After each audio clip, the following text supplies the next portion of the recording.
Un ordre de travail détaille les opérations spécifiques et les étapes à réaliser sur un poste de travail pour fabriquer un produit.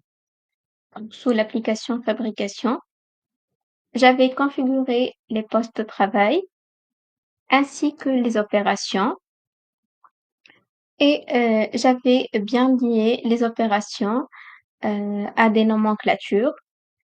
Par exemple, dans la nomenclature de la table, sous l'onglet Opérations, on trouve l'opération à faire pour produire la table avec une durée par défaut. Si on clique, on peut voir les détails de l'opération et une nomenclature peut avoir une opération ou plusieurs. On passe maintenant à la vue d'ensemble. Cette vue présente les différents postes de travail. On peut voir sur chaque poste le nombre des ordres de travail à lancer, en cours, en retard et TRS, c'est l'efficacité de la poste de travail. Si je clique sur ordre de travail, le bouton ici, je peux voir les ordres de travail dans l'état prêt ou en cours. Et si je reviens et je clique sur cet écran, je peux voir le même contenu, mais dans la vue atelier. Je peux voir aussi les ordres de travail liés à une ordre de fabrication d'une autre manière.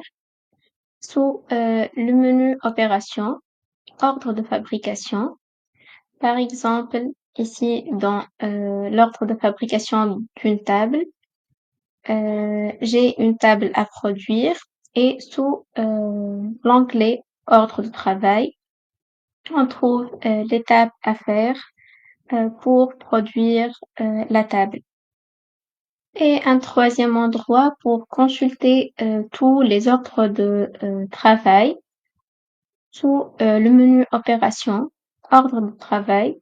Je peux voir en vue liste tous les ordres de travail. Si je commence une production, je clique sur Lancer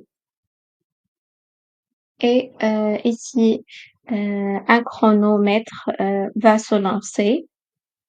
Je clique sur l'ordre de travail pour voir plus de détails et si je clique sur le bouton Ouvrir l'atelier pour voir la vue atelier, on peut mettre une pause et relancer le process.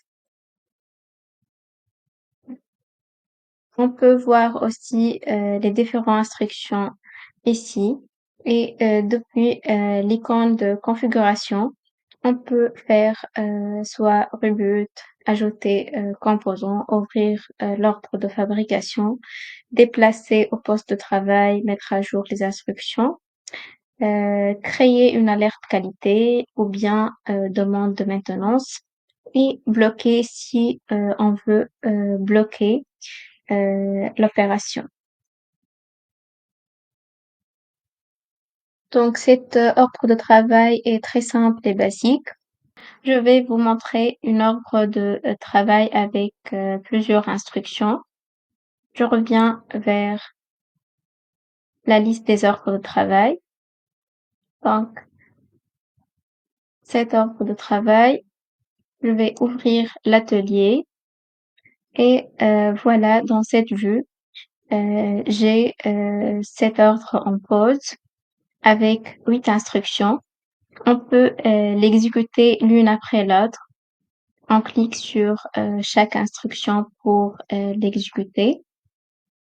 Par exemple, je vais démarrer le chronomètre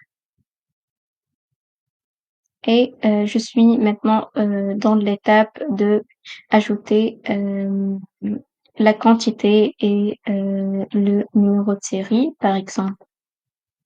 Une pour la quantité et je vais générer le numéro de série et valider. Voilà l'autre instruction. Je vais cliquer sur suivant. On suppose que tout est valide.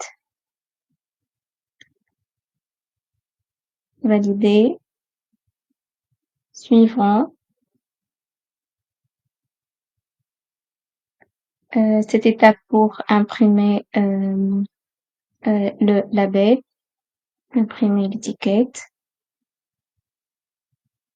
Et cette étape nous oblige d'ajouter une photo.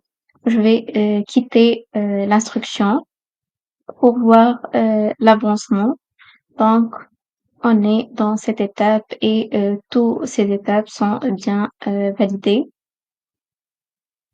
Je vais mettre une pause et fermer l'atelier. Voilà comment gérer les ordres de travail dans l'atelier.